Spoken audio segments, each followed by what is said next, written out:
two people were walking down the road. They were friends. And I've been talking about the world and so on. As they go along, one of them sees something on the pavement, picks it up, and says, the very looking at it transforms him. And the other fellow says, what have you found? What was it that made you so extraordinarily beautiful suddenly? He said, I picked up truth. And the fellow said, marvelous. Let's go and organize it. First, sir, begin with ourselves, not what kind of governments will be, who the chief treasurer will be, how many parliamentary governments you fought for.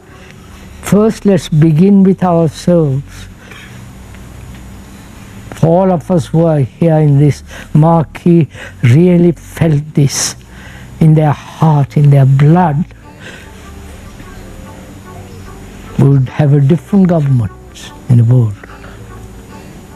We would put an end to war. We wouldn't vote for wars.